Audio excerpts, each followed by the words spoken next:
writing books and selling them is where you want to be, and then just follow that person's instruction 100%. Okay, thank you.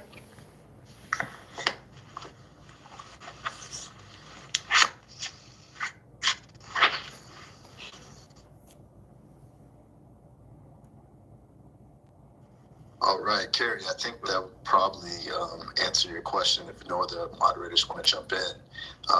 Amy, so I think you left and came back. So have you had a chance to answer your question yet or not yet?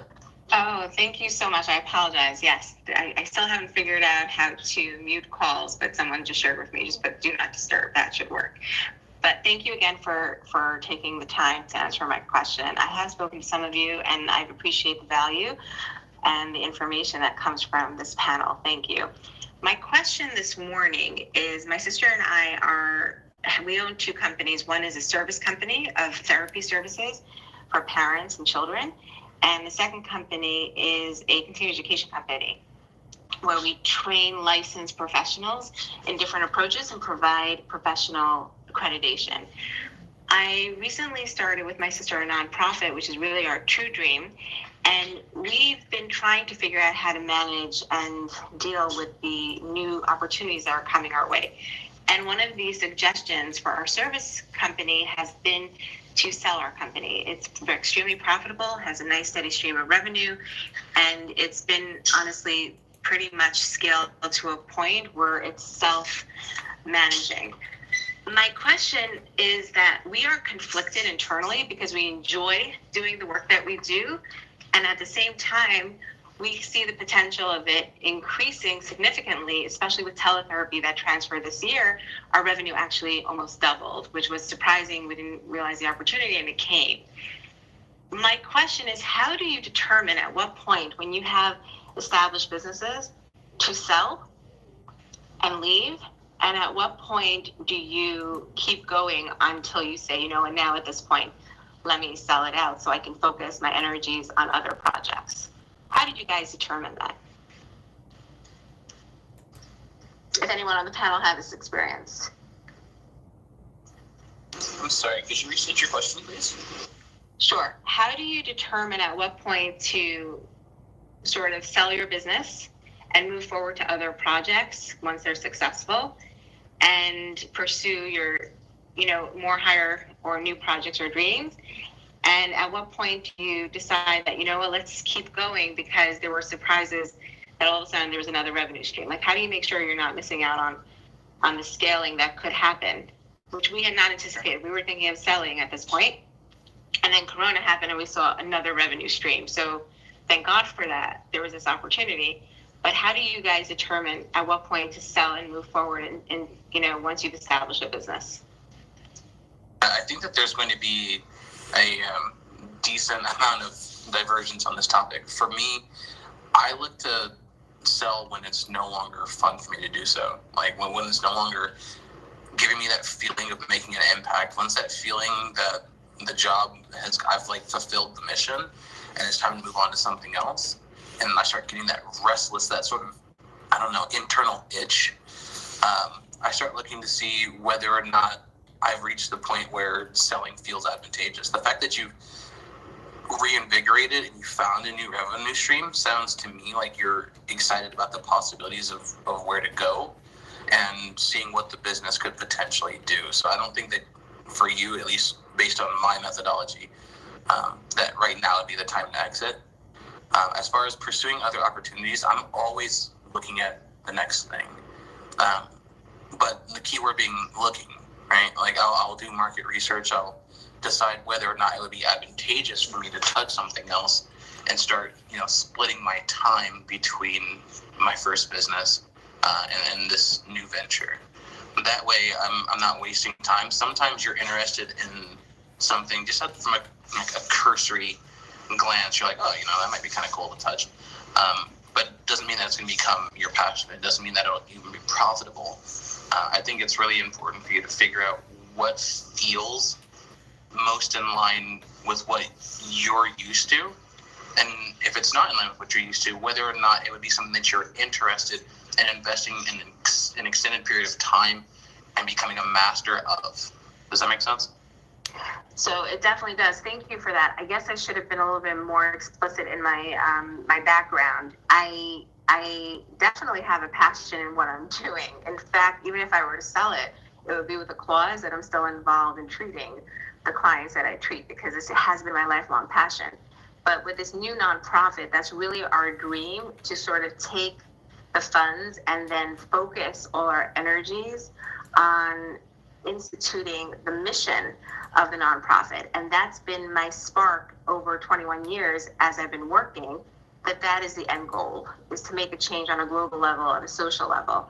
The concern that I have, and the conflict, I guess, is really that, you can just stick with your business, and even my time is the most valuable asset right now.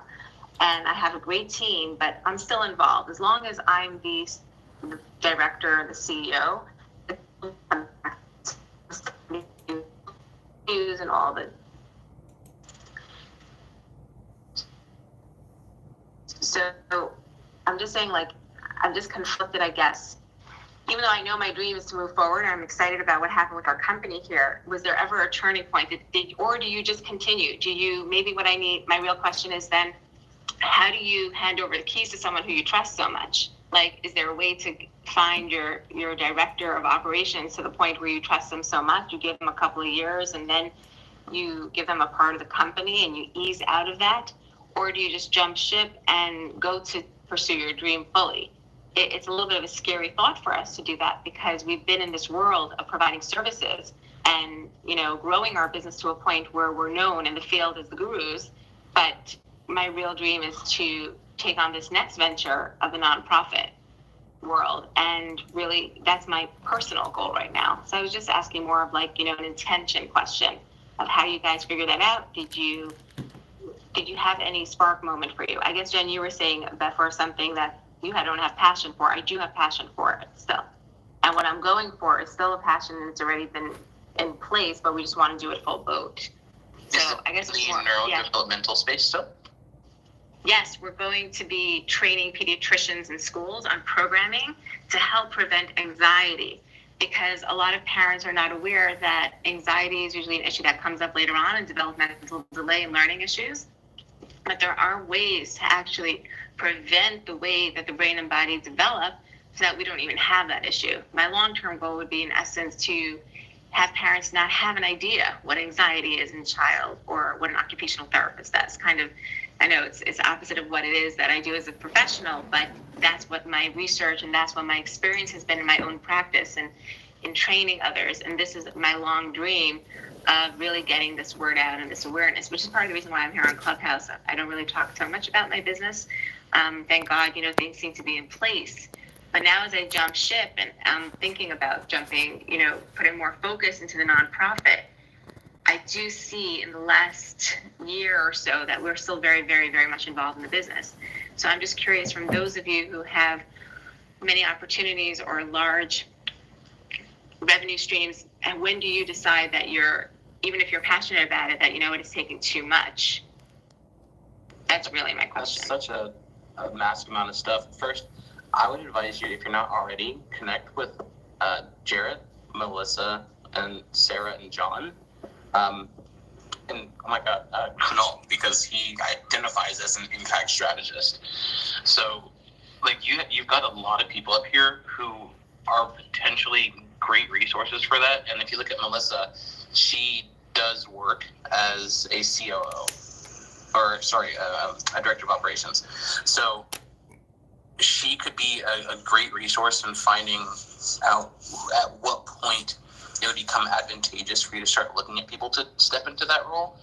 I think that because you're still feeling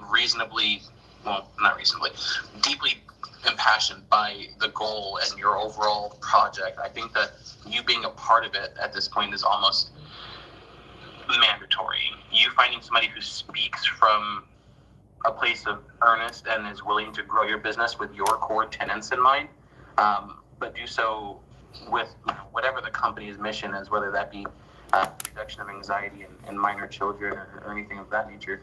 It's important that they don't stray and you can trust them before you start giving up pieces of the business. It takes time to build trust, and I think to that end, it's going to be important for you to just kind of take it by feel. I know that that's such a half answer, but it's one of those things where because you're passionate about it, I would hate to see the company deteriorate because you have somebody interested in aggressive expansion and it starts to lose its humanity.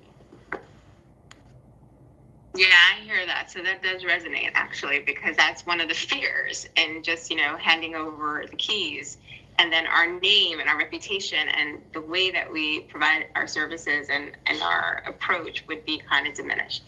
All right, I appreciate it. I'm Thanks. going to reach out to you on Instagram so that I can try to give you some information, and anything that I can do to help you, please don't hesitate to let me know, okay? All right, thank you so much. Have a great day, everyone. Take care.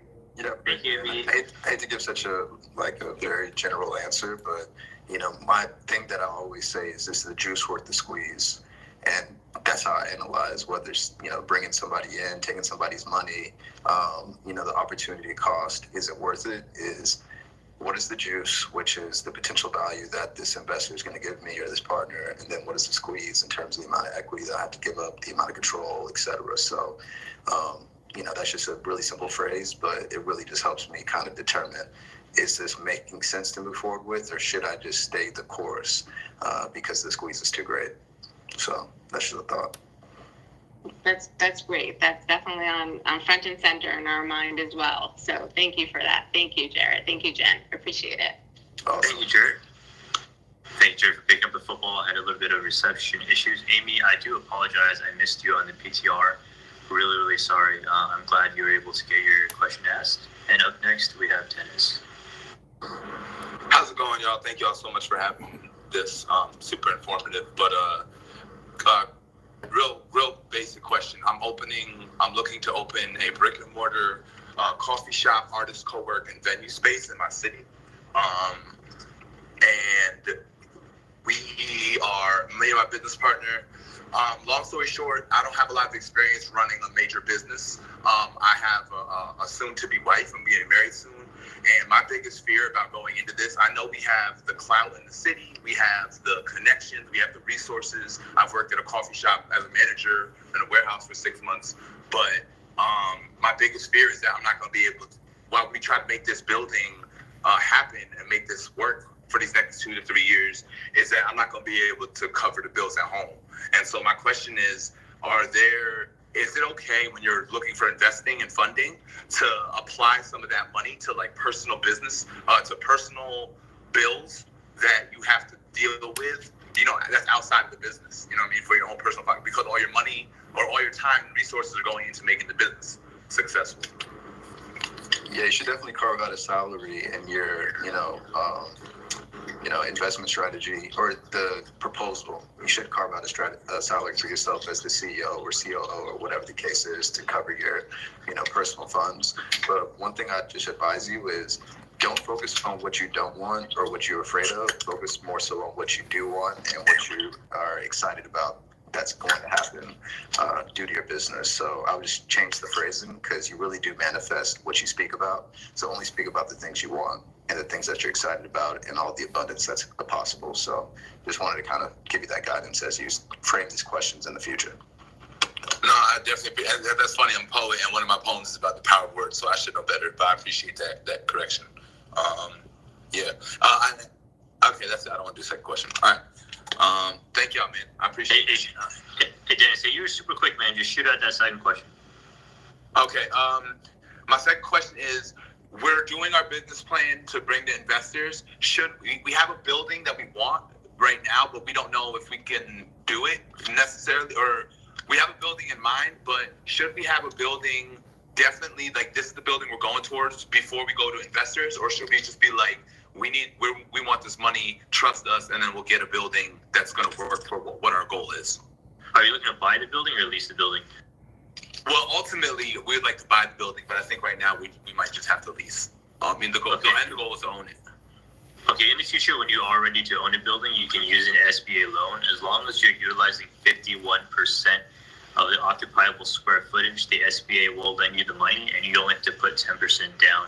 If you're leasing a property, you do not need the exact property. You just need the approximate lease rate, the rental rate, and use that in your numbers, along with any projected expenses. Most buildings will probably be triple net This means that the landlord will want you to also pay for the property taxes, the insurance, along with the utilities. So check around with the buildings to see what the landlords are asking for. Have that in a spreadsheet. Know your numbers, your projected income, your projected expenses, and then that should help you along your way. All right, word. Yo, thank y'all so much, man. That was very valuable. Thank you. Hey, kill it, and then bring us some coffee when you're done. I got you. Cool. Thanks, guys. Tiffany, and then Lily, and then Jay. Okay, good morning, everybody. Appreciate y'all allowing me to speak on this panel. I just had a two-part question right quick. So my first question is, if you only have $5,000, how would you flip it to generate some extra income? And I say that because I want a grant for $5,000, and it's like, I don't want to blow it, because a lot of times I usually take my money, I'll put it into my boutique or something like that and buy inventory. This time, I'm kind of like, I want to do something different with it, because I want to start learning how to invest, and I want to be able to start buying property. And I don't know if I should start with tax liens and stuff like that first, and then, I prefer to crawl before I walk. So I just want like some bit of guidance on what you think I should do with the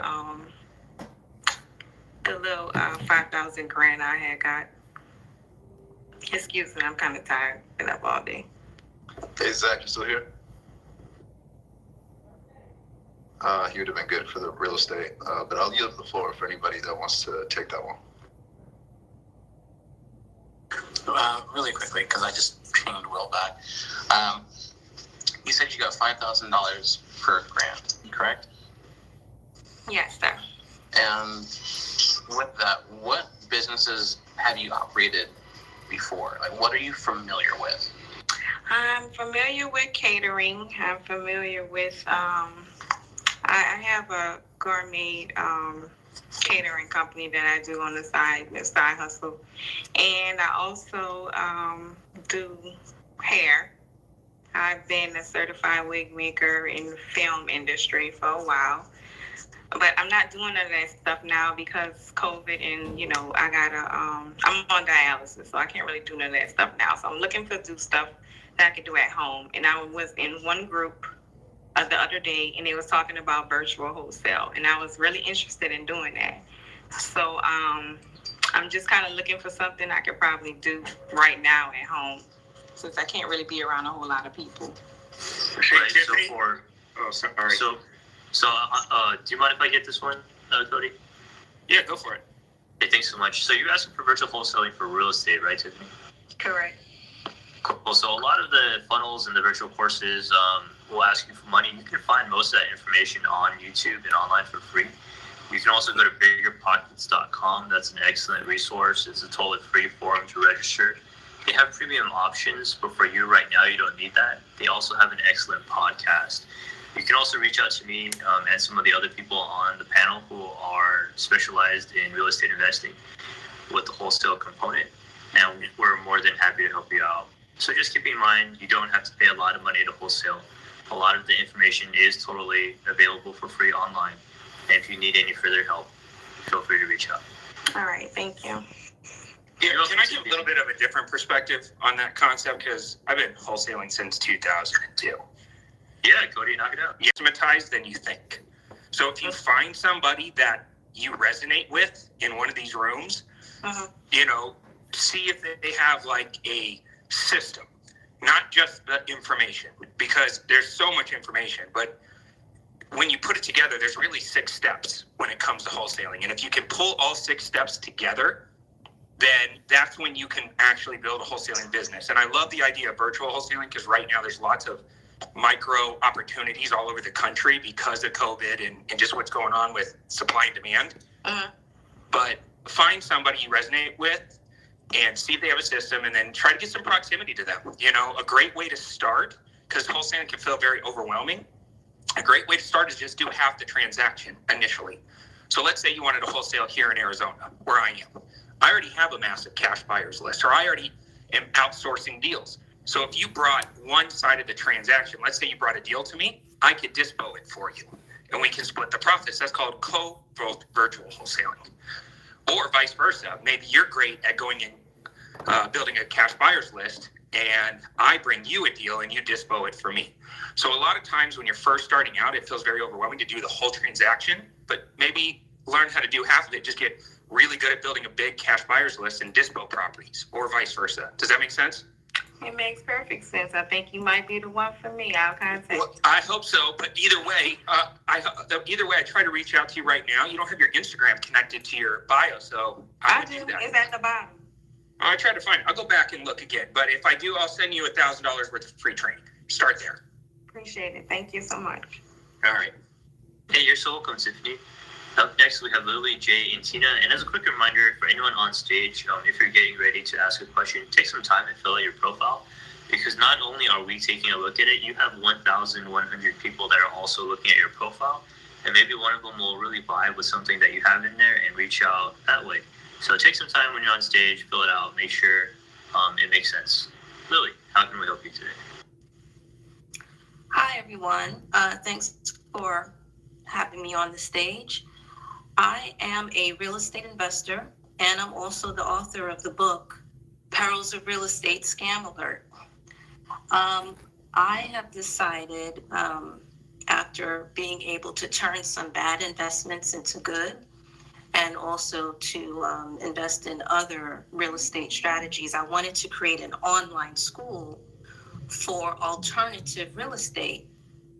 My target market is Generation X, mainly because I feel that they can use alternative real estate to build up their retirement portfolio. The problem is this: I don't really know too many I'm still new to the social media aspect of things, and I don't know too many influencers who are Generation X who would be interested in, let's say, sampling my course, because I'm taking that from the answer that was given to another lady.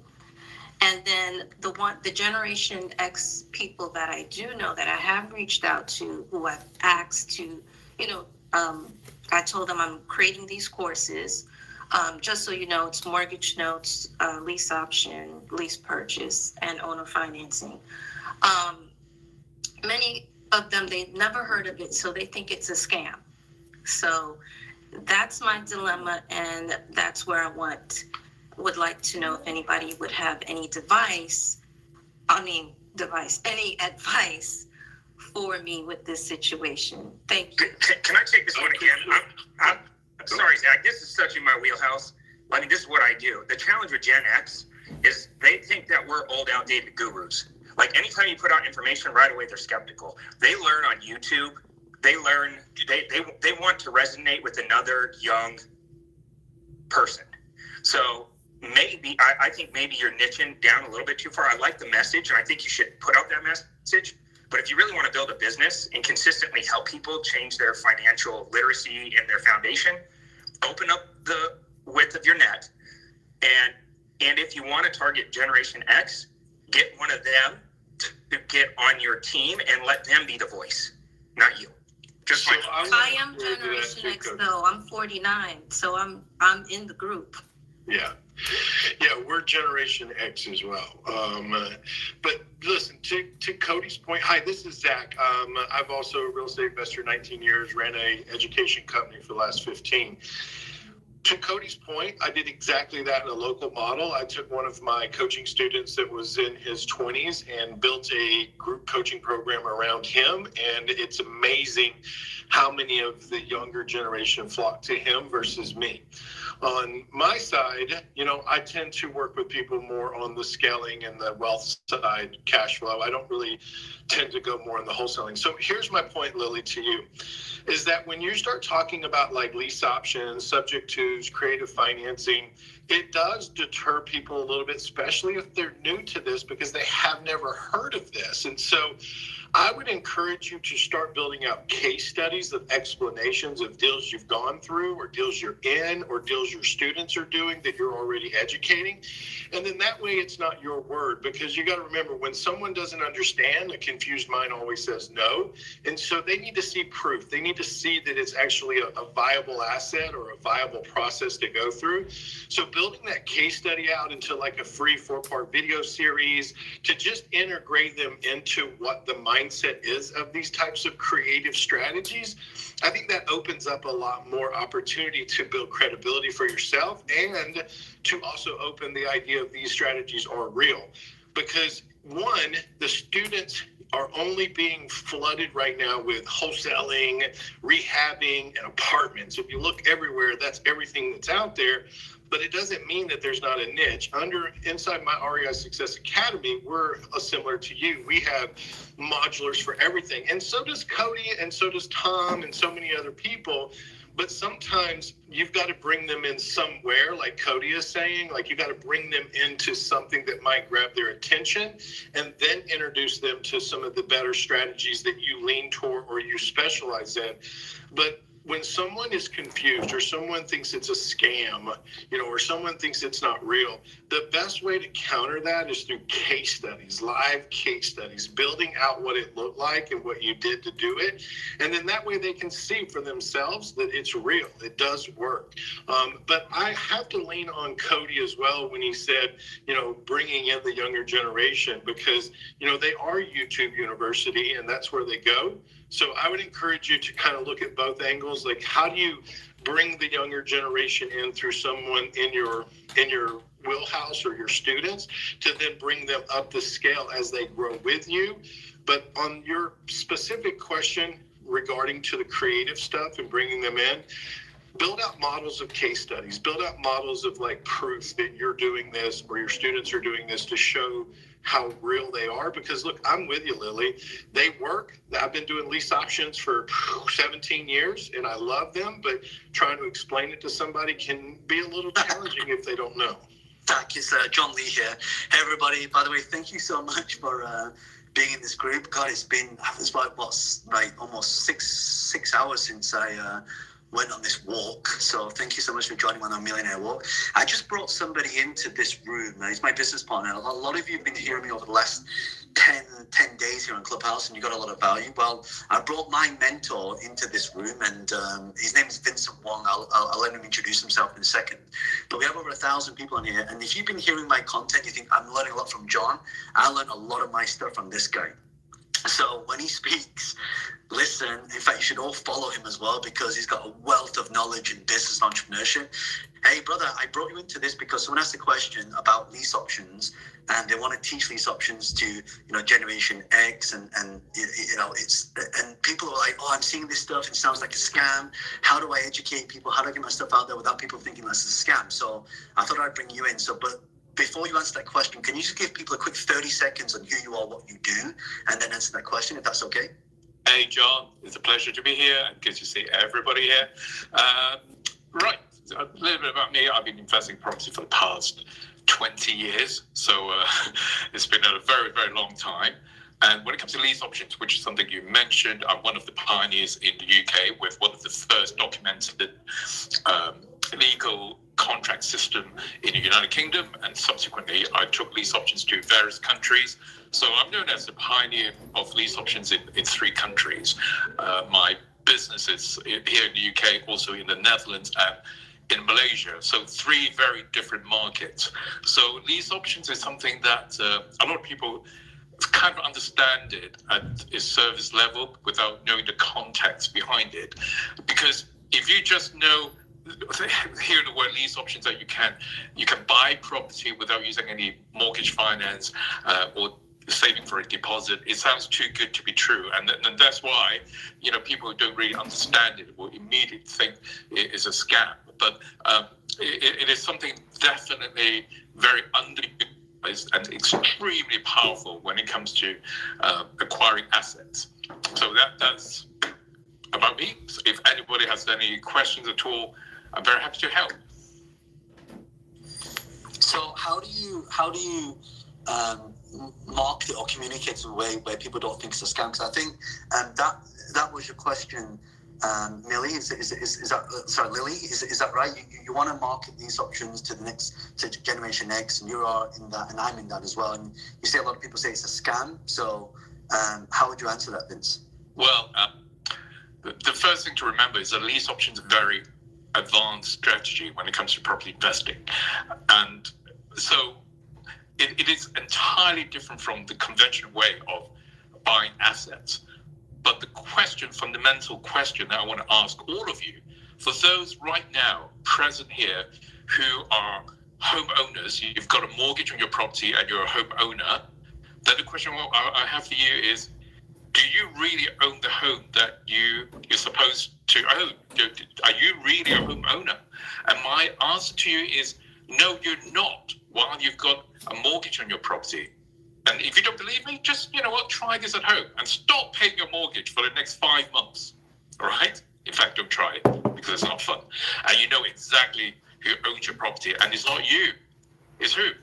The bank. Right? So the whole idea of property ownership is a little bit misguided. You don't really truly own a home while you've got finance on it. You have certain level of control. And what does your mortgage allow you to control? Well, you have certain privileges, such as you can definitely live in the property and you can rent the property out with the bank's consent to let. And therefore, when the property goes up in value, you benefit from the capital appreciation, provided that you pay off the mortgage, and on a monthly basis you pay the mortgage interest, and in most cases the principal as well. So it allows you to achieve two things here, which is, number one, capital appreciation, and two is cash flow. But property ownership using a mortgage is only one way of doing it. But if you understand the whole idea of negotiation, which is the number one skill in property, then you realize that property negotiation is not about just getting the best price for your house. It's about negotiation on the terms that are win-win for both parties. So in order for you to do lease options, you have to really truly understand the principle behind it. Okay, I'll give you one example. Now, let's say if someone needs to sell a property very quickly, maybe someone is very much in distress, they're going through financial problems, and they need to sell a house, right? From investors' perspective, because we think very logically, immediately, we would assume that the seller is selling this house to make the most money from the sales. But in reality, people sell for different reasons. And in this case, if someone needs to sell the house quickly, it might be just a case of not wanting to pay the mortgage anymore, because if someone has lost the job, that you're no longer in a position to pay the mortgage anymore, right? So it's not necessary that this person has to have any kind of cash profit from the sale. If the owner of this property can stop paying the mortgage as from today or maybe in a couple of weeks' time, then the end result is the same as though the property is sold, because the purpose of it is to stop paying the mortgage, right? So in this arrangement, what I'll do is to say to the owner, look, I tell you what, why don't you let me take over your mortgage payment? Let's find a way in which I can actually service your debt as from today. And you move out of the property and go somewhere else to live. And I will look after the maintenance of the property. And so, in other words, I'm taking over all the liabilities from the seller. So this solves the seller's problem. And so what I'll do as an investor is that, because my circumstance is different, right? I'm an investor. So what I'll do is I will rent the property out for more money than what I paid the seller's mortgage. The difference is my cash flow. So now, immediately, one of the two criteria is satisfied, that I managed to control the cash flow, all right? And the second thing is, now, fair enough that I'm getting some cash flow. What about the capital appreciation? Well, in this case, I would agree with the seller a set price, that we agree today at the price today that I will have the right, but not the obligation, to buy the property at this price. In other words, the option to buy the property at this price in the future for the next 5, 10, 15 or 20 years. And that means when the property increases in value, I will exercise my right to buy the property at the price we agreed today. And so, in other words, I have controlled the capital element of the deal. So by having a contract agreement between myself and the owner, I solved their problem, and I'm also able to make money through the cash flow and the capital appreciation. And this is the basis of a lease option, which comes in two parts: the option part, which fixes the price, and the lease, in which I can rent the property out, but I'm obligated to pay the seller's mortgage. So in order for you to do something like this, you have to really make it really simple. You can explain it to a 5-year-old. And 5 things you need. Number 1 is, I call it the 5 C's, right? You need the contact. You need to understand, which means you have to have direct contact with the seller. You can't do this through an estate agent. You need to understand the seller's circumstances, right? Because not every single deal is suitable for lease options. And the third thing is you need to communicate lease options with the seller. You know, what is it that you have put together that will solve the seller's problem. And the fourth thing is to customize the deal to make it win-win, and finally the contract to bind the whole deal together.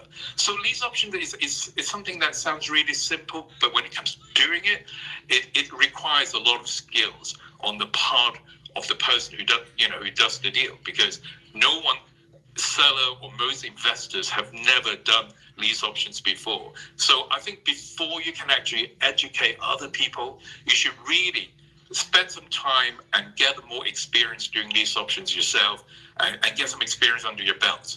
And the more you can simplify it, the better it will be. And this is something that I've been doing for the past 12 years now. I hope this helps. If anybody has any question, I'm happy to answer. Thank you all for giving me ideas as far as how to market it. Market all of the courses actually that I'm teaching, because it wasn't just lease option, it was purchase, owner financing, and mortgage notes. So you're welcome, Lovely. Thank you so much. All right. Yeah. Go ahead. No, I'm sorry. After you, Lily. I'm still new to this, and I don't know how to leave the stage. I'm sorry. No, please don't be sorry. You're awesome. Oh, is John Lee no longer here? I've never moderated before. So if anyone has any questions, just feel free to chip in, and I'll try to answer, or anybody would like to answer. I've never done this before. I've contributed, but I've never sort of fronted a room before. Maybe Rob is here, so maybe Rob might want to take over this. If you need any help, just give me a shout. Can you guys hear me or no? Hello? I think William was moderating the room. Can you guys hear me? Hello? Hey guys, this is Gary Henderson. I'm back in the room. What can I do to help everybody out? I think it's to be a moderator, Gary. You need me to step in and moderate for a little bit, guys? I don't mind taking it, but yeah, you can take it. It's up to you. No, you can take it totally. I heard a bunch of hello, so I want to make sure we all got on the same page. Okay, I think to go. There are questions about lease options in property, a way to acquire assets without the traditional mortgage financing and saving for a deposit. So the discussion was, how do you go about communicating this to either sellers, or maybe to go about educating the masses of how you can actually get around the need for traditional financing in property. So maybe this is a topic that, I'm going to be here for another 5 minutes or so, or if anybody has any question about it, I'm quite happy to answer, or anybody would like to contribute. It would be fantastic. It's a great topic. Well, hey, Vincent, while you're here, what do you think are 3 lessons that you've learned that has really changed the way you do business and made you successful? Sorry, what's the question again? What would you mind repeating? Sure. I'm sorry. What are 3 lessons or things that you learned from other people that really changed the way you do business? Things I've learned from other people. Well, thanks for the question. I think life is just one continuous learning experience, and it's something that I'm learning every single day. But looking back, the things that really served me the most is basically the whole business is about two things. It's about sales and it's about marketing. How to be a better marketer. I remember, I think it was Rob or someone earlier today who said, you're not your product. In fact, whatever business you're in, you're in fact a marketer. So the sooner you recognize that, the better. And I think a lot of people have great products, but if you suck at marketing, then you're not likely to be able to offer it to your market. And another skill, whether it's property or in business, is definitely sales. And the moment we mention the word sales, is very much frowned upon. Like, you're some sort of, cheesy, horrible salesperson. But this is really one fundamental skill in business. And if you can't sell one-on-one or to, people individually, or you actively engage yourself in sales, you're not likely to write good sales copies and marketing copies. So I think, focus on live skills, business skills, sales and marketing. It will solve so many problems. You can have an inferior product, but if you are superior to your competitors in marketing, you outsell them. I think that's one piece of advice I could offer. Hope that helps. Yeah, it definitely does, Vincent. And we have a lot of business owners that are here today, or people who want to start businesses, or founders of startups. So if you were going to start a business today, what steps would you take to make it as successful as possible? Right. I have successfully taken my company with John Lee IPO 2 years ago. It's a very long journey. And through this amazing journey, I've learned so many things. The one biggest takeaway is that if you have a chance to start your business all over again, is to work backwards and figure out what your exit plan is. If your exit plan is maybe a sale to a private equity firm, or maybe to go IPO, to go public, then you're going to have to map out the journey from where you are as a startup to where your exit is going to be. So what happens is that most businesses are not set up for scaling up. They kind of set up a business just on a hunch, on a good idea, without really carefully thinking about the growth plan. For a start, have you chosen a product or a sector that is massively growing? Are you selling a product that is very much saturated in the marketplace? Secondly, when you set up a business, do you actually have the right people? Because investors always want to look at the right management team, because people invest not necessarily in your amazing business plan, but they invest in people. We've raised millions and millions of pounds here for our IPO. A lot of times people don't even read our offer memorandum. They invest in myself and John Lee because they just like what we represent. So you're going to have a strong vision. And on the back of that, you need to have a really good team and to make sure that you, even when you're starting up as a small business, you need to run it like a big business. And that means you're going to have the right accounting system. You're going to have the right operations to make sure you document everything. Because after all, a good business is one that can scale. And that means you have to set your business up such that you can scale. If you're opening a cafe, you have to make sure that the outcome, your end goal, is to have 100 of these cafes all around the country, or hundreds of them, or maybe you can push it globally. So always start with the end goal in mind and figure out what investors actually want. And don't forget, it's much easier for you to raise 100 million than to raise $1 million, because there's so much money out there. But you have to make sure that your business is set up right from the start. So spend more time on your business planning and your business model. I hope that answers your question. Yeah, that was awesome. Do any of the other moderators have a question for Vincent while he's here? Cool. If not, we will go to the audience. If everyone PTRs, pulls to refresh, we're going to see the lineup of the people asking questions. And up next, we have Jay, and then Tina, and Joel. Jay. Jay, are you there? Yeah, I'm here. Thank you. Good morning, everybody. And Vincent, thank you so much for your insights there. That was incredible advice. Phenomenal. So today I'm here to represent my wife's company, actually, and she runs a fitness company that then migrates her clientele to a health coaching model. And my question revolves around, so, when COVID started, largely she was a local business catered to about a 10-mile radius. And then when COVID happened, immediately pivoted to be able to cater to pretty much, any English-speaking person. Now, her goal in her business is to up-level the way that women think and the way that they take care of themselves so that they can have the body, the health, the energy they desire.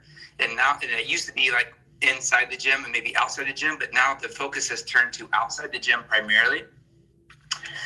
And so she's marketing to, the 5 top English-speaking countries like, UK, Canada, US, Australia, New Zealand.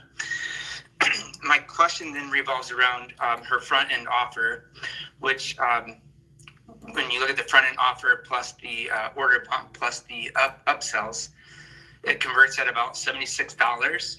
And what she's looking to do is she's looking to explore ways to get more people in front of her in doing that, either the path of least resistance or the path that maybe any of you would have an idea to acquire a customer at about $76 or less, so that you can be able to break it even on the front end of her business. Does she have a high ticket offer, Jay, or what price point is she selling at? Yeah, thank you. She does have a high ticket offer. So there's in her business model, there are 2 levels of continuity. So people come in generally just for exercise, and then there's an exercise continuity piece, and then there's an upsell or there's a higher level part of her business, which is the health coaching model. And so then she runs a group of women for the health coaching model. It's at a higher price point to get in. And then there's a different level of continuity that includes that group, but it also includes then the fitness component underneath that. And then on top of that is her highest ticket, which is private coaching.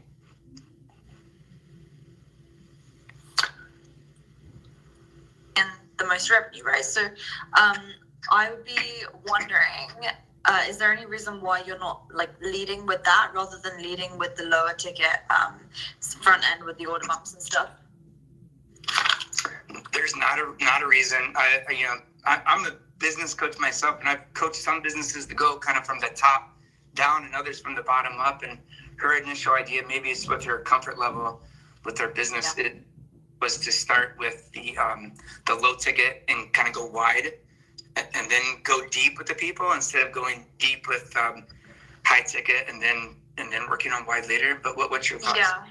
Well, okay, so I used to be an online fitness coach myself as well, also serving women. I was helping them become stronger, both physically and mentally, before I pivoted to helping people scale online coaching and course businesses, right?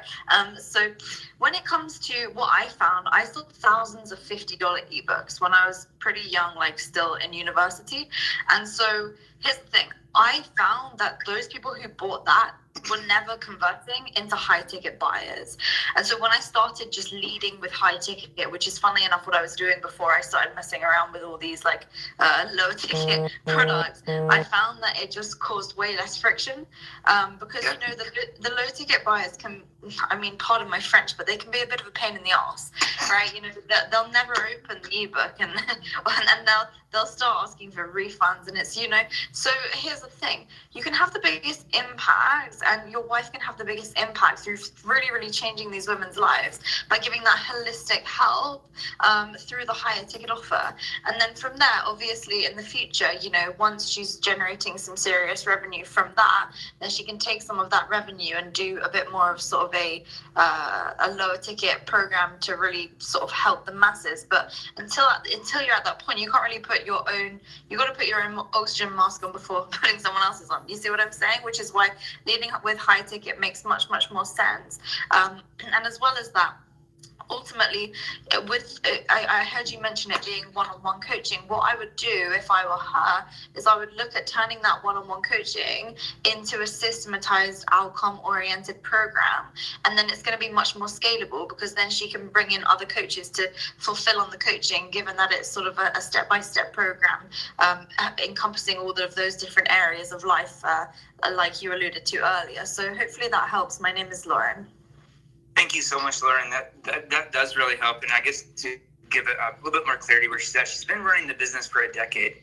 And the business is it's a multi-six-figure business. It's not a seven-figure business. It's about a $300,000 a year business.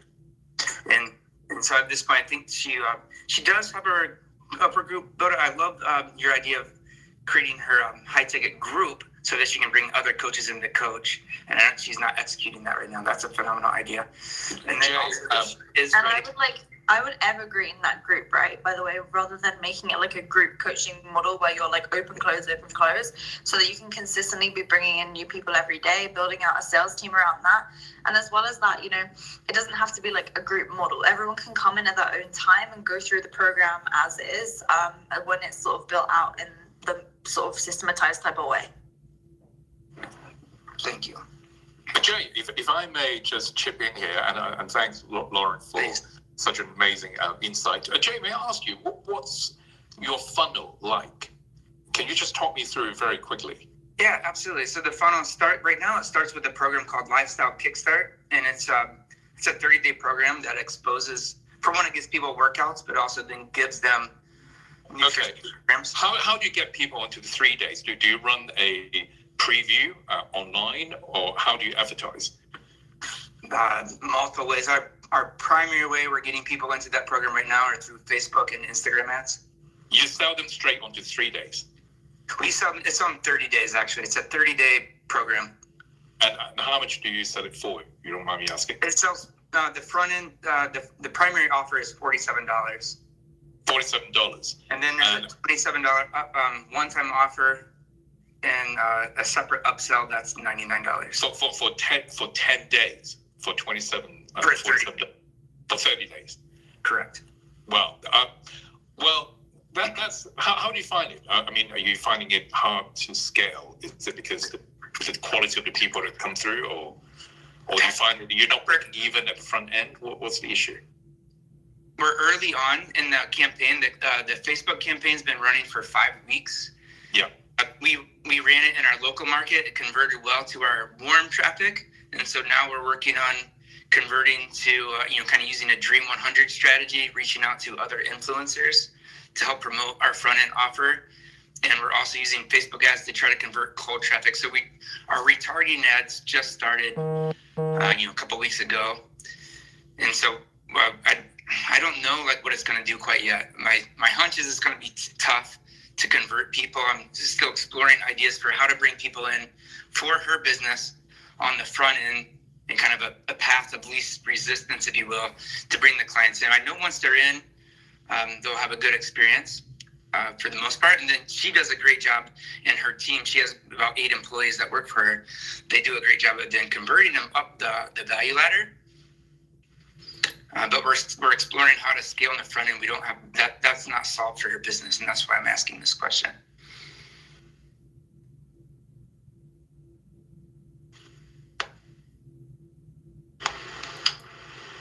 Cool. Can you expand on that one? If you could concise it down again one more time. We run a lot of book funnels, break-even funnels, online trainings. If you could just concise it down, I'm happy to answer. So you want me to ask a question more clearly? Is that what you're asking? Yes. Okay. Yeah, 100%. So the chief problem we're looking to solve is how to sell our front end offer. That's really it. Like the path of distance to sell our front end offer. And the front end offer is I'm just checking out your profile, Jay. I'm next to you on the left. Ed, sometimes the screen can refresh. Sorry. So, yeah, so you're not next to the person. I'm somewhere else. Yeah. So Jay, what is your front end? Is it a book funnel that you're selling? Jay, are you still with us? So we can see you on the screen. We need you to unmic to answer his question.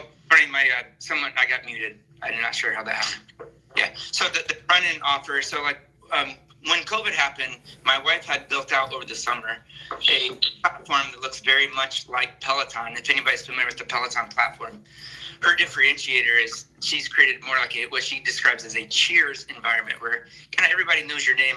She creates little pod groups of people that get to know each other, that you would know someone's significant other, potentially their kids, something like this. But the front end offer is a 30-day trial into the what's called Lifestyle Kickstart program that includes exercise, nutrition, health coaching advice. Okay. I got it, Jay. So is it a paid challenge or is it free? It's paid. How much is it? $47. Okay, cool. Makes sense. So, and you're running paid traffic at the moment. Do you know your conversion stats on the ads? Your landing stats? Yeah, I do. So right now, the cold traffic, we in the last few weeks, we've gotten about 4,000 people to come to that. We're running about $16 per day on this ad, just to get the ads going. And we've had no conversions on cold traffic. We just started a retargeting campaign that started 3 days ago. So no conversions on the front end. I would be looking at, first of all, traffic, like on our warm traffic, like our email list traffic, converted well, but not cool. Makes sense. Got it, bro. Okay, so yeah, definitely look at the copy of the ad. How many variations of that testing, so that there's something obviously not right. Here's some metrics for you to look at. Like your landing page needs to convert. A solid, cold traffic audience should be converting at 25% to 35%. So, I mean, on that landing page, are you asking for name and email address, or name, email, and number? Because if you take away the number, you'll increase your conversions. But then you're going straight to purchase. Jay, if you send me through the link, I'm happy to have a look at it. But I'd be looking at that front end ad. I'd be looking at what the landing page offer is, and getting clearer down on that niche, calling out that desired problem. Something to think about, like a front end book funnel is what I personally prefer to a challenge. Okay. And it's just as easy to create, if not easier.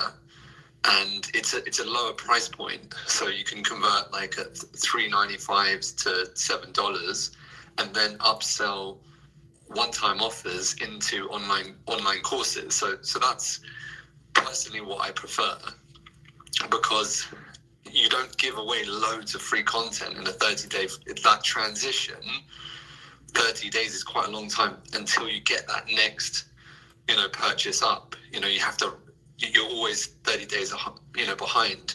Whereas, a liquidating front-end book funnel, you can run cold traffic to it. You can very clearly see how much does it cost to acquire a client, and how much is your average cart value.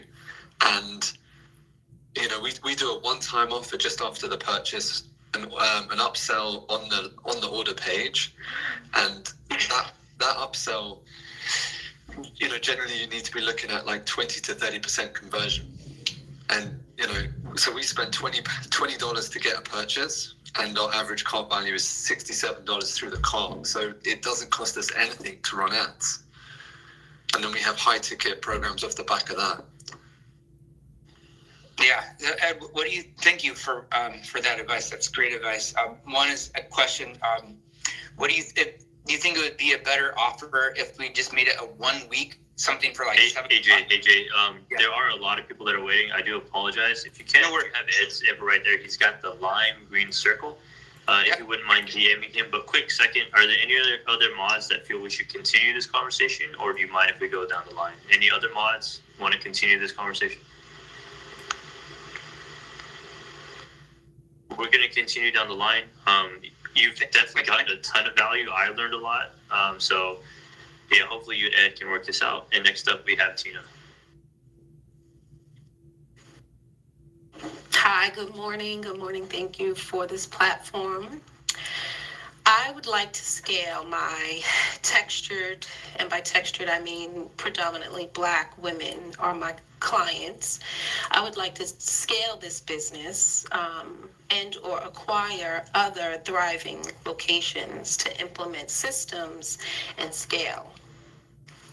Vincent mentioned earlier, your goal as a business should be to scale your business. When I originally started this business 20 years ago, my goal was to provide solutions and provide an amazing experience for Black women in New York City, affluent women who had never really experienced salons as the one that I created. And so here we are 20 years later, in the age of the pandemic and 2 years away from, everyone being vaccinated, although we are sustaining right now, as we know, not everyone is comfortable coming back into the hair salon. And so I'd like to know if anyone on here could help me determine how I could still scale this business and or acquire other thriving salons to implement systems to scale. What is the next what do you believe might be next for this industry, and what are the growth opportunities, in the age of the pandemic? And I just want to say one more thing. I know that Sweet Life model is very popular. For me, from a struggling with continuous staffing, a lot of people are, and you learn from being on Clubhouse, everyone wants to be an entrepreneur. So in the beauty space, there are tons of hairdressers going in to try to run their own businesses in the sweet space. But I just believe that there is a future in still running a traditional hair salon.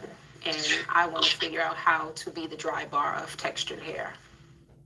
Hi, Tina. This is Kate, the Pivot Queen. I'm in a spa business, and I don't expect any payout until everything's going to be settled down. I probably 2022. So my strategy right now is I am buying a dying day spa salon in my neighbors because they're giving up, right? So what I'm acquiring is their assets. What I mean by that is their customer list. So when everything will be open and back to where it was, then you have all this customer that you can nurture. So, but I've been pivoting into other businesses as well that can provide you your money now, because it's going to be you're in a tough spot, and I get it. I'm in the industry, and I'm opening my my day spa too for licensing in other countries. So there are ways you can do. But I know this is a very hard hit industry, and I feel you. Thank you for that. And how do you determine what acquiring a customer list cost? How do you negotiate that price when you're trying to acquire a list?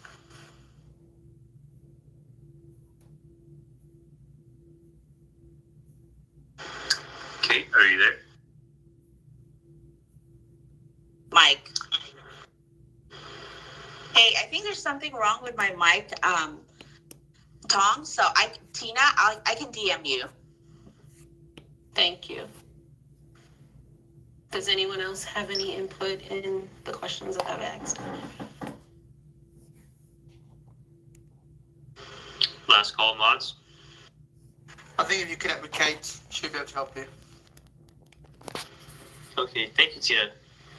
Kate really is a world of experience, especially in the beauty luxury industry. So definitely reach out to her when you get a chance. Hi, Joel.